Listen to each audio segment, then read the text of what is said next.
பரிசுநாமம் பயன்படுவதாக. இதனால் இந்த காலங்களிலே கர்த்தர் அவருக்கு பலப்படுத்தப்பட நமக்கு தருகிற வார்த்தை ரூத்தின் சரித்திரம் அதனுடைய 2வது அதிகாரம் அதனுடைய 12வது வசனத்தின் 2வது பகுதி. இஸ்ரவேலின் தேவனாகிய கர்த்தருடைய செட்டைகளின் கீழ் அடைக்கலமாய் வந்த உனக்கு அவராலே நிறைவான பலன் கிடைப்பதாக என்றான். கர்த்தருடைய பரிசுநாமம் பயன்படுவதாக. இந்த வசனத்தை கொண்டுதான் தேவஜனங்களாகி நம்மை என்று அவர்கள் பலப்படுத்துகிறார்.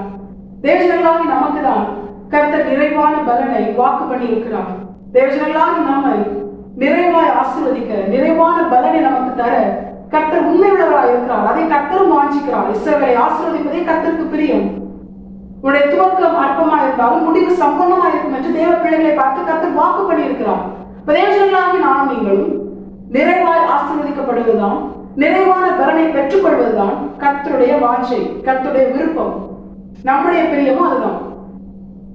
நாம் ஒவ்வொருவரும் கர்த்தரால் நிறைவாய் ஆசீர்வதிக்கப்பட வேண்டும். ஆவிக்குரிய வாழ்க்கையிலும், மூவிக்குரிய வாழ்க்கையிலும், ஊழிய வாழ்க்கையிலும், ஆவி ஆத்மா சரீரத்திலும் நிறைவாய் கர்த்தரால் ஆசீர்வதிக்கப்பட வேண்டும் என்றுதான் நாம் எதிர்பார்க்கிறோம்.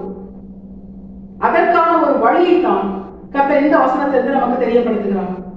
இந்த வசனத்துல போவாசத்தை பார்த்து சொல்கிறார், இஸ்ரவேலின் தேவனாகிய கர்த்தருடைய செட்டைகளின் கீழ் அடைக்கலமாய் வந்த உனக்கு அவராலே நிறைவான பலன் கிடைக்கும் என்று.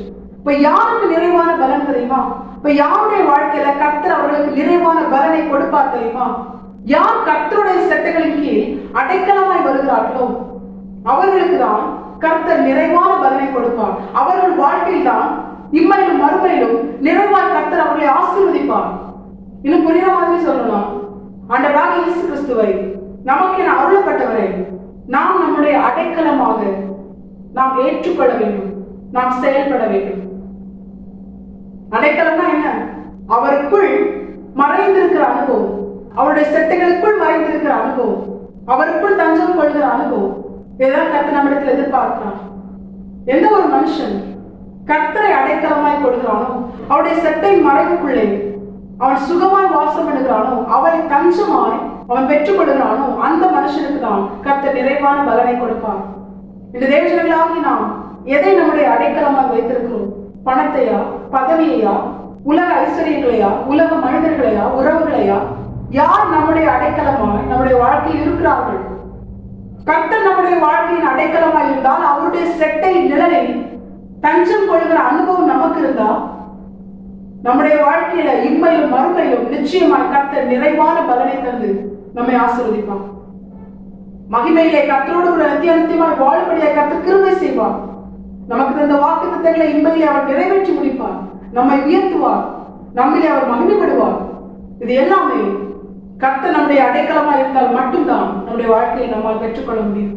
தேவஜனங்களாகி நாம் இதை உணர்ந்தவர்களால் வேற எந்த காரியத்தையும் சார்ந்திருக்காம, எந்த காரியத்திற்கும் முக்கியத்துவம் கொடுக்காம கர்த்தரை நம்முடைய தஞ்சமாய் கொண்டு அவருடைய செட்டையின் மறைவிலே நாம் தஞ்சம் கொள்ளுகிற, அவருடைய செட்டைகளால் அவர் நம்மை மூடி பாதுகாக்கிற, அவரை நம்முடைய அடைக்கலமாய் நாம் நம்முடைய வாழ்க்கையிலே பெற்றுக் கொண்டிருந்தோமே ஆனால், அப்படிப்பட்ட அனுபவத்திற்கு நாம் உட்பட்டோமே ஆனால் கர்த்தர் நிச்சயமாய் நம்முடைய வாழ்க்கையில நிறைவான பலனை தந்து நம்மை ஆசீர்வதித்து இம்மையிலும் மறுமையிலும், இம்மையிலே நிறைவான பலனாகி ஆண்டவராக இயேசு கிறிஸ்துவை சுதந்திரிக்கவும், மறுமையிலே நிறைவான பலனாகி ஆண்டவராக இயேசு கிறிஸ்துவுக்குள் இருக்கிற நித்திய ஜீவனை சுதந்திரிக்க கர்த்தர் நமக்கு கிருபை செய்வது அதிகரிச்சியும். கர்த்தர் இந்த வசனத்தை கேட்ட அனைவரையும் ஆசீர்வதித்து வழிநடத்துவாராக.